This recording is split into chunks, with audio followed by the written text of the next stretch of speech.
Assalamualaikum, salam sejahtera dan selamat kembali semula ke channel Abang. Jadi ada orang yang tanya dekat Abang, "Bang, kenapa tak gunakan kamera yang elok sikit? Jadi biar nampak jelas muka Abang."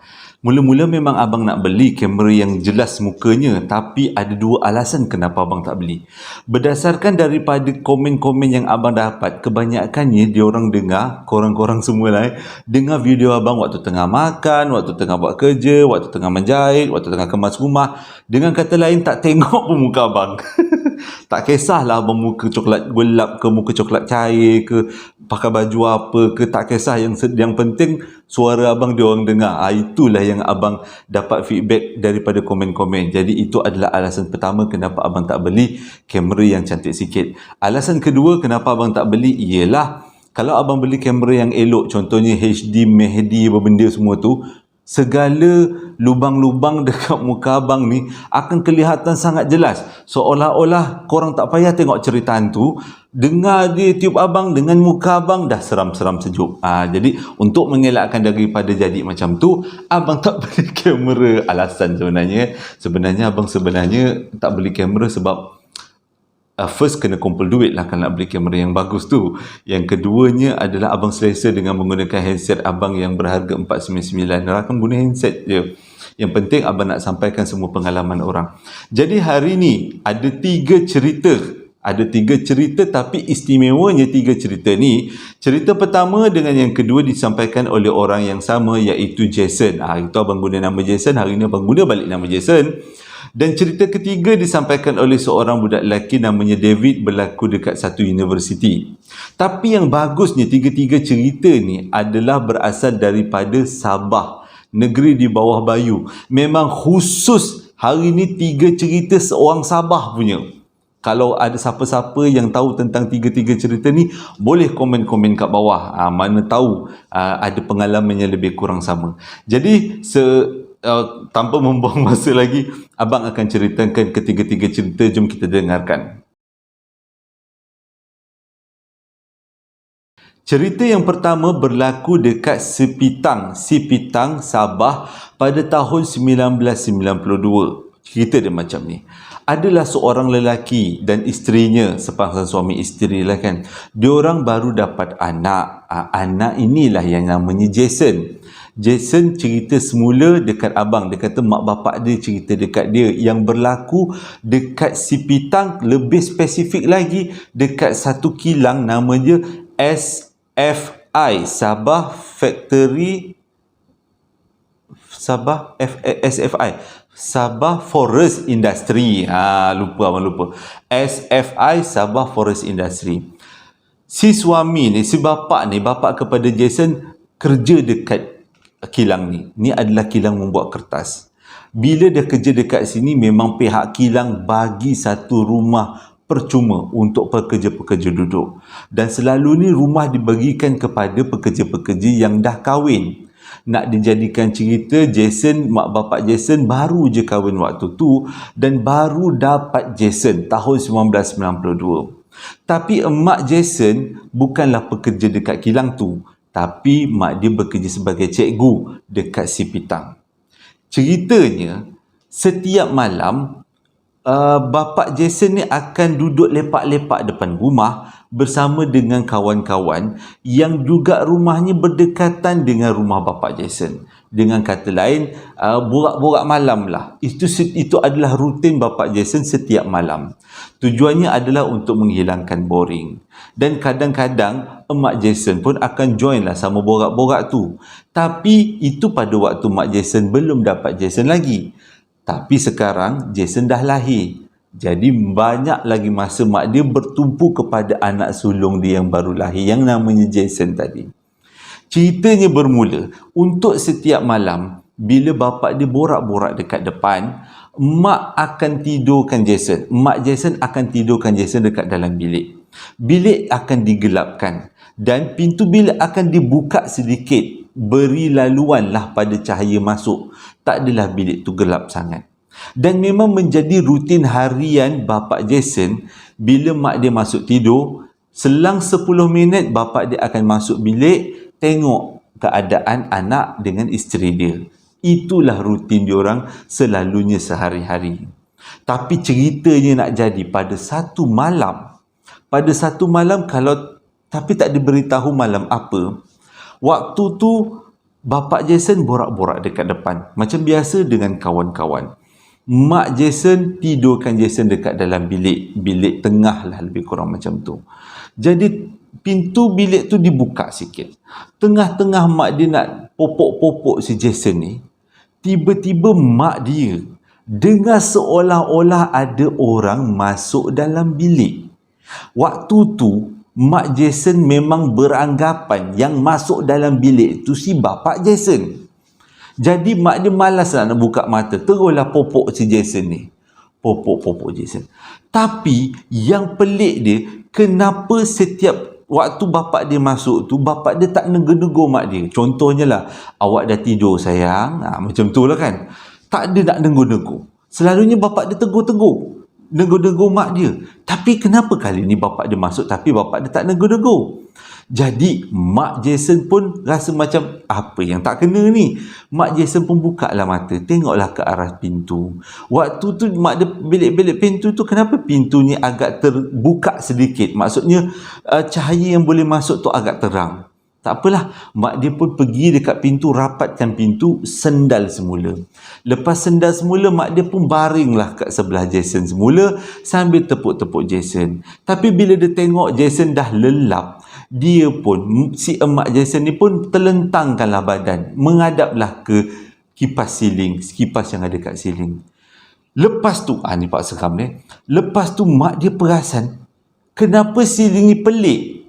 Tapi bila diperhatikan betul-betul, korang tahu apa yang mak dia nampak? Mak dia nampak seorang perempuan dengan rambut panjang memenuhi kawasan siling bilik. Setiap penjuru bilik penuh dengan rambut dia, tapi muka dia tak nampak. Dan lebih menakutkan lagi, perempuan tu pakai baju kimono, bukan pakai baju kurung kedah. Pakai baju kimono. Jadi mak dia tengok, dalam hati mak dia, apa benda tu? Hantu ke? Orang ke? Hantu. Tapi kalau orang, kenapa orang duduk dekat siling? Waktu mak dia terfikir macam tu, benda tu makin menurun, makin mendekat dengan mak dia. Waktu tu mak dia ingat satu je, selamatkan anak dia. Tapi waktu mak dia cuba selamatkan Jason, mak dia tak boleh gerak. Dia kata macam kena paku. Benda tu makin dekat. Dan mak dia jadi cuak bila benda tu keluarkan tangan, hulurkan tangan seolah-olah nak ambil Jason. Waktu ni mak dia dah cuak gila, tak tahu, dia cuba juga untuk gerak tapi tak gerak. Bila dah betul-betul hantu, makcik kimono tu dah dekat betul-betul, tangan dia dah nak dekat nak mencapai Jason. Waktu tu mak dia berdoa dalam hati. Mak dia orang Kristian lah, Jason orang Kristian. Dia kata, Tuhanku, dia kata, tolonglah selamatkan aku dengan anak aku daripada malapetaka dan bencana. Tolonglah bagi aku gerak, selamatkan anak aku. Tapi doa dia ni memang didengari lah, ya, orang-orang yang terinaya kan. Waktu benda tu dah hampir nak sentuh, waktu tu mak dia dah tak nampak. Ikut cerita mak dia dah tak nampak dah apa benda tu. Cuma mak dia ingat nak selamatkan anak dia Jason. Jadi waktu dah memang genting gila waktu tu, tiba-tiba badan mak Jason boleh gerak. Mak Jason terus peluk Jason. Bila mak dia peluk Jason kuat-kuat, dia tarik Jason merapat dekat badan dia. Waktu tu dia dengar benda tu berbunyi. Dan benda tu semakin lama menjauh. Dia rasa macam bunyi angin dengan bunyi macam tu. Jadi benda tu makin naik. Dan mak dia terus menjerit, "Abang!" Dan suami mak dia ni, iaitu bapak Jason, berlari masuk dalam rumah. Tengok pada bini dia apa yang berlaku. Dan bila bapak dia masuk dalam rumah, bapak dia tengok si emak tengah merangkul anak. Kasih sayang seorang mak kan, merangkul anak supaya anak dia tak dicederakan. Dan si bapak Jason tadi terus palingkan mak dia, tanya, kenapa ni? Mak dia waktu tu dah muka merah pucat, memang berpeluh, tak boleh nak cakap lah. Lepas tu terus mak dia cerita dengan bapak Jason apa yang berlaku. Yang berlaku daripada mula tadi kan, rentetan tadi, apa yang berlaku, benda tu turun pakai baju kimono. Pelik, mak dia kata tak pernah pun tahu dekat sini ada orang potong kepala Jepun ke apa Jepun mati kat sini, memang tak tahu pun. Diorang pindah kat situ, diorang tak ada dengar apa-apa cerita pun. Tapi kenapa ada perempuan Jepun, seolah-olah hantu Jepun datang serang mak dia malam tu. Jadi bila dah jadi malam tu, tak boleh nak buat apa, besok paginya tanya-tanyalah dengan jiran-jiran. Tanya-tanya dengan jiran-jiran apa yang berlaku. Dia orang dapat satu cerita yang sangat pelik. Tapak kilang tu sebenarnya adalah perkampungan askar-askar Jepun pada waktu dulu. Dan sewaktu askar-askar Jepun dan perempuan-perempuan simpanan dia kalah, waktu tu askar Jepun kalah dekat Sabah, semua diorang ni, askar Jepun dan juga dia punya perempuan simpanan ni, ramai-ramai mati bunuh diri. Dan lebih seram lagi, kawasan tapak diorang bunuh diri adalah kawasan tapak perumahan tempat mak bapak Jason dan Jason juga duduk pada waktu tu. Dan sejak daripada tu, pihak kilang panggil banyak kali paderi, orang-orang sami-sami untuk buat pembersihan dekat kawasan tu untuk mengelakkan daripada benda tu mengganggu lagi. Jadi cerita tentang mak Jason cuba menyelamatkan Jason daripada hantu pakai kimono tu jadi heboh dekat kawasan tu. Boleh kebanyakan orang yang tahu tentang cerita tu. Dan cerita tu membongkar misteri yang selama ni dia orang tak tahu. Tapak tu adalah tapak pembunuhan beramai-ramai askar Jepun dan perempuan simpanan Jepun masa Perang Dunia Kedua dulu. Jambul abang dah tinggi lah, rambut dah panjang lah. Okey, sambung cerita yang kedua. Jadi bila dah peristiwa tu berlaku, nak jadikan cerita lah, memang takdir lah, boleh dikatakan takdir. Mak si Jason dapat tawaran melanjut kapal rel. Mak Jason dapat arahan untuk berpindah. Mak dia kan cikgu kan, untuk berpindah dekat satu daerah lain, iaitu kota Marudu atau Merudu, lebih kurang. Jadi pindahlah mak Jason dan juga bapak dia ke kota Merudu. Nak jadi cerita, dekat kota Merudu tu mak dia jadi cikgu dekat situ dan bapak dia pun buka lah kedai. Kedai lebih kurang macam kedai RM2 lah. Dekat satu shop lot yang baru. Kedai-kedai deretan kedai-kedai roncit yang baru kan.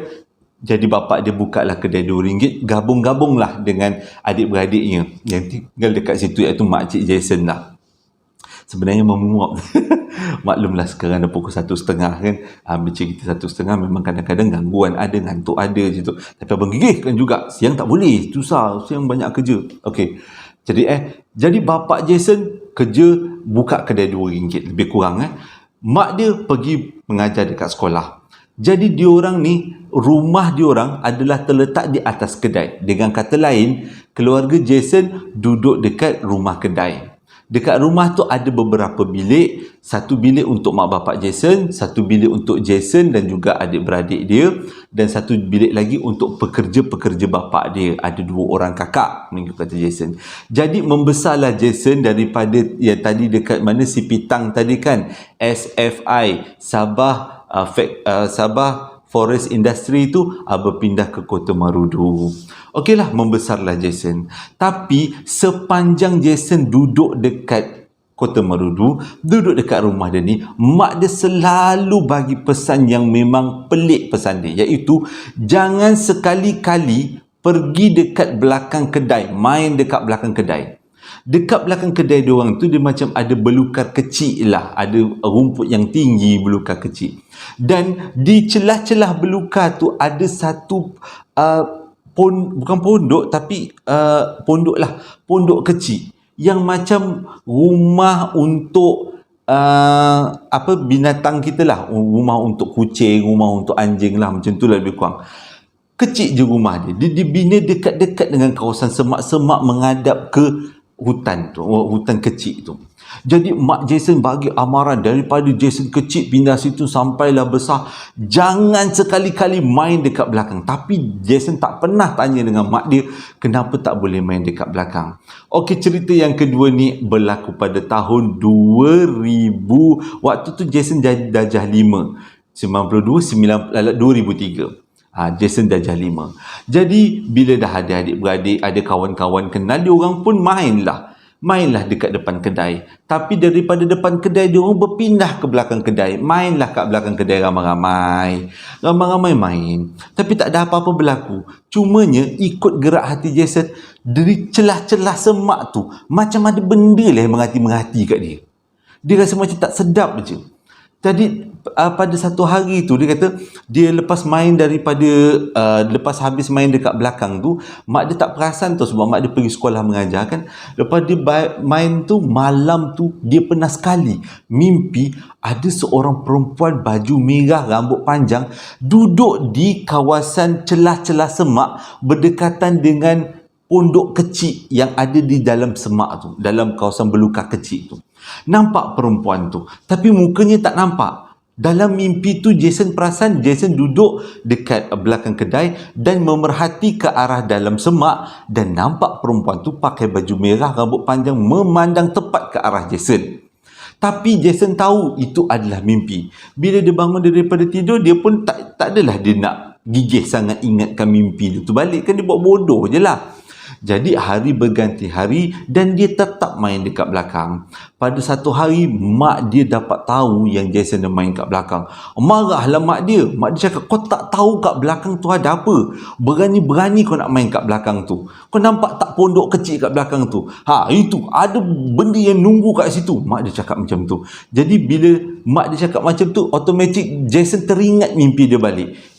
Aku pernah jumpa lah. Okey, nak jadi cerita, pada bulan 2 iaitu anniversary mak dengan ayah dia.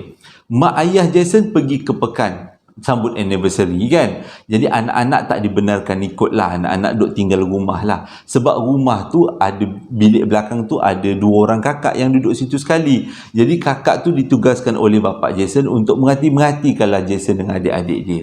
Waktu tu Jason darjah 5 dan ini adalah pengalaman pertama dia berjumpa dengan makhluk halus. Okey.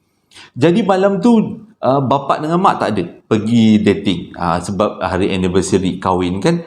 Tinggallah Jason, adik-beradik dan juga kakak 2 orang. Nak jadi cerita, adik dia yang 2 orang cepatlah tidur, masuk tidur cepat. Jadi tinggallah Jason dengan 2 orang kakak tu. Dia orang planning nak tengok cerita hantu. Tapi dia tak cerita kat abang cerita apa yang dia tengok waktu tu. Jadi tengoklah cerita. Daripada 2-3 jam jalan, akhirnya cerita tu habis dekat-dekat pukul 12. Jadi bila cerita tu habis, si kakak 2 orang ni masuklah kat dalam bilik. Jason memang jadi rutin dia akan tidur kat ruang tamu. Sebab dia kata kat ruang tamu tu luas, lepas tu udaranya biasalah kan tak adalah panas sangat dia kata. Jadi kalau dalam bilik tu panasnya terasa. Jadi dia ni selalu tidur dekat ruang tamu dekat atas sofa. Malam tu tengah-tengah dia melayan-layan mata nak tidur, dia kata dia nampak dekat tingkap depan rumah dia macam ada benda hitam. Mula-mula dia rasa macam buat tak tahu je lah, mungkin nak apa benda orang lintah ke apa kan. Sebab depan rumah dia kan dia rumah 2 tingkat kan, rumah kedai. Jadi mungkinlah ada refleksi bayang-bayang ke apa. Jadi bila dia tengok sekali imbas tu, dia buat tak tahu. Selang 2-3 minit dia tengok lagi. Kenapa bayang-bayang hitam tu masih ada lagi dekat tingkap? Dia buat bodoh lagi. Kali ketiga tengok lagi, masih ada lagi dekat situ. Tapi yang membuatkan Jason terkejut, Jason seolah-olah dengar suara benda tu. Dia cakap macam ni, nak masuk, dia kata. Terus automatik mulut Jason cakap, jangan masuk, pergi daripada sini. Bila Jason habis cakap macam tu, dia terus tarik selimut tutup muka. Yelah, dia tak nak berinteraksi lah dengan makhluk tu, walaupun dia tak tahu sebenarnya tu apa. Tapi dia yakin benda tu bukan makhluk alam ni, dia makhluk alam sebelah. Sebab dia bercakap seolah-olah Jason boleh dengar apa yang dia cakap. Tapi bila selang 2-3 minit, Jason macam tak puas hati, dia macam tergerak, jangan-jangan benda tu dah masuk rumah. Memang betul, Bila Jason tarik selimut dia, tengok dekat hujung kaki dia, rupanya benda tu dah ada dekat depan pintu. Waktu tu benda tu dah masuk dekat dalam rumah. Kalau abang tak nak cakap lah. Abang lari, kakak tolong aja. Buat manja-manjakan, kakak je. Cerita gelap lah. Jadi Jason tak lari tau. Jason tak lari, dia terus stay kat situ. Tapi dia dalam hati dia cakap, pergi kau, jangan datang sini, pergi kau. Tapi semakin lama Jason cakap macam tu, benda tu makin dekat. Seolah-olah benda tu berjalan ke arah dia. Tapi dia tak nampak pun macam gerak kaki. Benda tu berdekat-dekat. Makin dekat dengan benda tu dengan Jason, makin jelaslah dia nampak. Rupanya itu adalah kakak yang dia nampak dalam mimpi. Baju merah, rambut panjang. Tapi yang Jason paling ngeri adalah tengok muka dia. Sebab apa? Jason kata muka dia adalah muka macam kita habis siaran TV. Kering tu pula tekak. Macam tu kan ada yang siaran TV dah habis kan, selalunya kalau budak-budak zaman sekarang abang tak tahu lah, tahu ke tidak. Zaman dulu mesti tahu siaran TV habis yang tak ada siaran kiki yang macam ombak-ombak warna hitam putih. Itulah dekat muka dia. Tapi itu yang buatkan Jason rasa takut. Benda tu makin dekat. Nak lari memang tak boleh sebab dia kata dia dah terpasung kat situ. Apa yang dia boleh buat adalah cuma berdoa minta jangan benda tu kacau dia. Tapi nak jadikan ceritakan Tuhan nak menguji kan. Benda tu makin dekat sampai sebelah Jason. Jason kata inilah pertama kali dia tengok baju daripada alam sebelah dekat-dekat. Inilah pertama kali dia tengok benda tu secara dekat-dekat. Dia kata ni bukan mimpi, dia memang betul-betul jadi, dia memang jadi pengalaman, pengajaran apa yang diingat sampai sekarang, dia kata. Jadi benda tu dah berdiri sebelah dia. Waktu tu dia kata terkencing, boleh nak cakap lah, memang dah pundi kencing tu dah terkecut habis lah, dia kata. Duduk sebelah dia, tapi dia berani nak tengok muka akak tu. Akak tu tak pandang dekat dia. Tak ada, akak tu tunduk tengok dia sebab akak tu berdiri, dia Jason baring dekat atas sofa kan. Jadi tak adalah kakak tu tunduk tengok dia macam tu, tak adalah kan. Jadi kakak tu pandang tepat ke depan. Depan maksudnya dengan kata lain pandang tepat ke depan, pandang ke arah dinding lah kan. Masa tu Jason punyalah takut. Tapi ketakutan Jason akhirnya terbalas dengan sesuatu yang sangat luar biasa. Korang tahu, kakak tu palingkan badan dan kakak tu dudukkan perut Jason. Dah sambil dia cakap, lain kali kalau mak engkau cakap jangan main belakang, pelik pula ayat abang, salah lain kali kalau mak engkau bagi nasihat jangan main dekat kawasan aku, jangan main, dengar nasihat mak engkau. Seolah-olah Jason dengar apa yang benda tu cakap. Apa yang benda tu cakap Jason dengar. Jadi disebabkan benda tu, Jason rasa macam waktu benda tu duduk dekat atas perut Jason rasa sejuk gila. Rasa macam sejuk, ada yang tak macam lain lah, dia kata. Waktu tu daripada perasaan takut bertukar pada perasaan yang nak tahu, perasaan ingin tahu. Jadi Jason biarkan benda tu duduk dekat atas dia. Sampailah akhirnya mak bapak dia balik. Bila mak bapak dia balik, dia nampak seolah-olah benda tu terbang keluar, hilang macam tu je. Jadi Jason cerita dekat mak dia, dekat muka yang pucat tu, dia cerita dekat mak dia, dia cerita apa yang berlaku daripada sampai habis. Mak dia terus cakap, itulah aku dah cakap jangan main kat belakang, degil. Kat belakang tu nampak ada rumah, benda kecil, pondok tu, entah benda tu ada duduk dekat situ. Jadi itu adalah pengajaran yang besar dia pernah dapat. Cerita yang pertama dan kedua dah tamat. Dua-duanya adalah pengalaman Jason yang berlaku pertama dekat Sipitang dan kedua berlaku dekat Kota Murudu. Dan cerita ketiga ni disampaikan oleh David, berlaku dekat satu universiti tapi abang tak boleh nak bagi tahu universiti yang mana. Waktu tu David lebih kurang tahun 2013, lebih kurang macam tu David dapat tawaran belajar dekat universiti. Universiti ni boleh kata universiti paling cantik dekat Asia Tenggara lah katanya. Memang suasana cantik, bangunan cantik, pemandangan cantik. Jadi seronok lah si David dapat belajar dekat universiti ni dalam bidang yang diminat pula tu. Memang seronok lah kan. Tapi sejak dia duduk dekat situ, macam-macam cerita pelik dia dengar. Jadi sebelum masuk dekat universiti tu, dia ada juga kawan-kawan mak dia bercerita dengan dia lah. Dengan dia tentang beberapa peristiwa yang menakutkan berkenaan dengan universiti tu. Ini sebelum David masuk belajar tau. Salah satu cerita yang paling dia ingat iaitu kawan kepada mak dia, suami kepada kawan mak dia. Kawan mak dia punya suami kerja sebagai pemandu bas dekat dalam universiti tu. Pada satu hari, si pakcik pemandu bas ni dapat arahan untuk memindahkan bunian-bunian yang ada di kawasan universiti tu. Kalau korang nak tahu, universiti ni dulu adalah tapak perkampungan zaman-zaman dahulu. Jadi banyak sangat kubur-kubur lama dekat kawasan tu. Jadi pakcik ni yang tadi bawa bas ni memang satu hari ditugaskan untuk memindahkan makhluk-makhluk alam sebelah ke tempat lain, ke kawasan baru. Jadi waktu pakcik tu tunggu benda tu masuk dekat dalam bas, ada bomoh lah kan, suruh masuk macam tu. Ada bomoh lah suruh masuk. Jadi pakcik ni tak nampak, dia tengok, iyalah bomoh ni. Oh, dia kata, asal bomoh ni gigih. Masuk, duduk belakang, kata. Masuk lagi. Agaknya macam tu lah kan. Tapi yang si pakcik ni, ya je. Tak nampak apa pun, rasa angin ke tidak, rasa berat pun tidak, apa pun tak nampak. Last bila dah bomoh tu dah masukkan semuanya dekat dalam bas, teruslah pakcik tu tanya dengan bomoh tu, betul ke ada makhluk alam sebelah dekat bas saya ni, kata. Tu pakcik bomoh tu cakap kan, tawarkan dirilah. Kau nak tengok ke? Kalau kau nak tengok, aku boleh buka hijab kau, dia kata. Tu pakcik lepas tu cakap, boleh lah, aku nak tengok juga macam mana bentuk-bentuk alam sebelah, dia kata.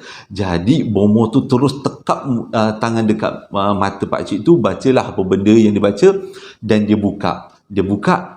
Bomoh tu pesan, jangan pandang belakang, tapi pandang cermin belakang. Maksudnya pantulan cermin, tengok daripada pantulan cermin je.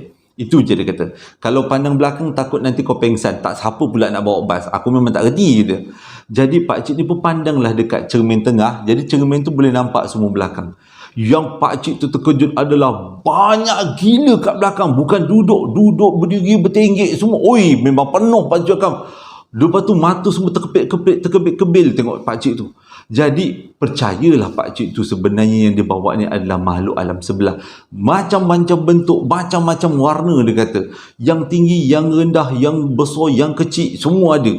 Jadinya pakcik tu pun bawalah, teruskan tugas dia untuk membawa benda tu berpindah. Dan cerita tu didengari oleh David sampailah di hari dia nak masuk ke universiti tu. Kira famous lah cerita tu.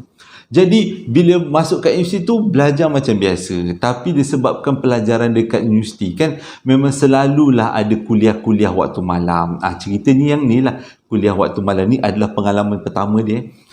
Jadi bila dia kuliah waktu malam tu, dia pernah dengar tentang satu bas yang akan dinaik atau turunkan makhluk alam sebelah. Student tak boleh naik bas tu. Nanti siapa-siapa yang tahu boleh komen kat bawah. Jadi satu hari tu balik daripada kelas malam, David ni pun tunggulah dekat tepi jalan, konon-konon nak tunggu bas. Tiba-tiba dia nampaklah satu bas datang. Bas tu bas biasa, bas universiti kan.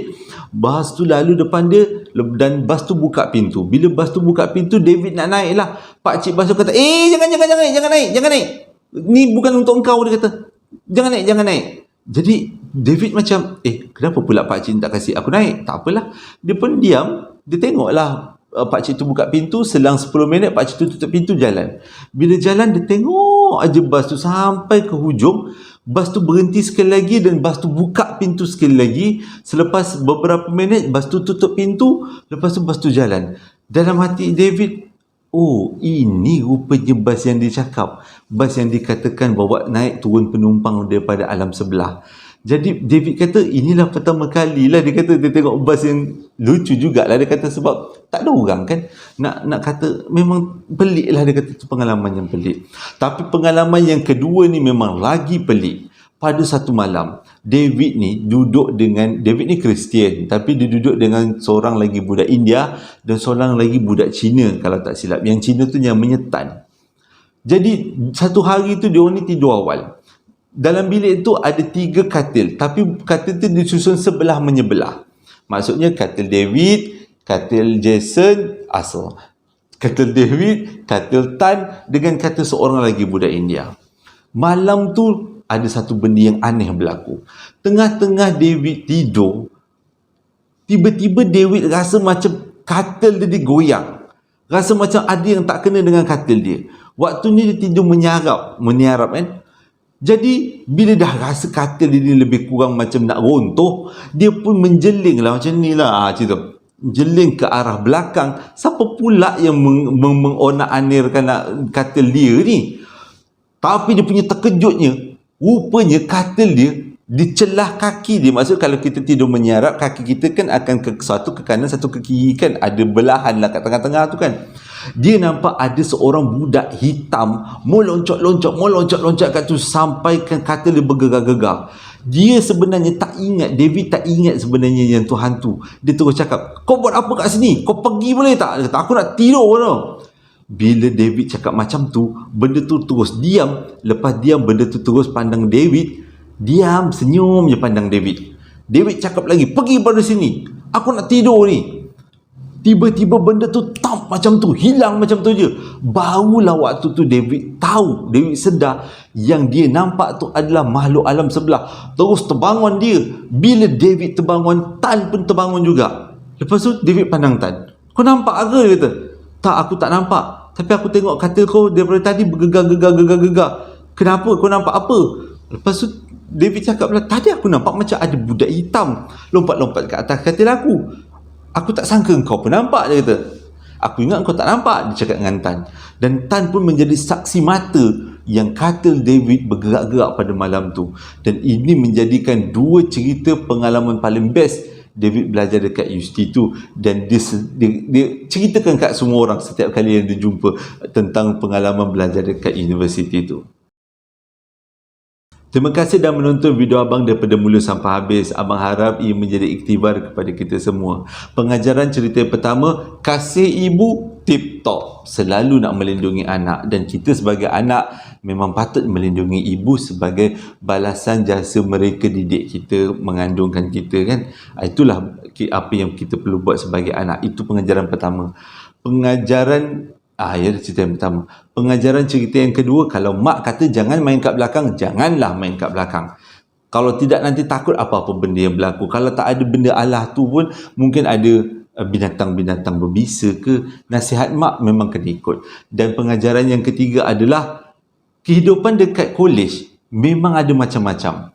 Jadi pada yang mendengar kisah abang ni, kalau korang masih ada lagi dekat universiti, dekat kolej, abang dulu belajar kat kolej. Jadi kalau ada pengalaman yang seram ni, ia adalah satu perencah yang menyedapkan lagi pengalaman korang sewaktu belajar menjadi pelajar dekat kolej tu. Jadi abang harap tiga-tiga cerita ni memberi iktibar pada kita semua. Hingga berjumpa lagi dalam posting abang yang akan datang. Assalamualaikum warahmatullahi wabarakatuh.